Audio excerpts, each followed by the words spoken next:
امام حسین امام علی مقام فرما دین میرے نانا جان دی مجلس علم و حیاء و صبر و امانت. یہ تو لمبی حدیث ہے. آگے فرما دین میرے نانا جان دی مجلس ہونا کی تو یوسرون ذل حاجت ہے. میرے نانا جان اگر کسی صحابی نو کوئی چیز دے دے وہ کہندے حضور نے وہ کہندے حضور نہیں انہاں نو دے دو. کل چیز مڑ کے پھر رسول کو پڑا جاتی. اے اسلام ہے, اے اسلام نہیں جڑا کہ کسی دے سموسے چک لوے. وہ کہندے میں نہ ہسنے والی بچے وہ گلا نہیں جڑا جدی قیمت ہی سموسا ہے جلے انہیں حضور دی عزت تے جانا دینی. جدی قیمت محلے دی گلی ہے, گلی بن جائے تو دا ووٹ اس طرف چل جائے گا, وہ رسول اللہ کے دین کو ووٹ دے گا. چھوڑو جس کا ایک کھمبا لگ جائے تو وہ ووٹ دے دے گا.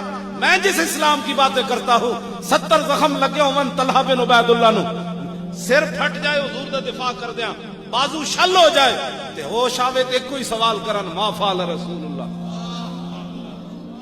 70 زخم لگے ہوں تلواراں دے تے سر بھی پھٹے ہوئے تے بعد بچاندے بچاندے گوشت بازو بھی اڑ جائے تے ہوش آوے تے کوئی سوال کرن دسو جی حضور نے کیا. میں اس اسلام کی گلا کرنا جڑا کسی کو پلیٹ چک کے کہ آپ نے رکھ لوے انہوں کی پتہ ہے صحابہ بدر جورا چوستے چوستے کیویں لڑے جی. انہوں کی پتہ ہے مولا کائنات پیٹ ہوتے پتھر پتے ہوئے تے سب تو بڑے بدماش عمر بن عبد الود نال متھا لا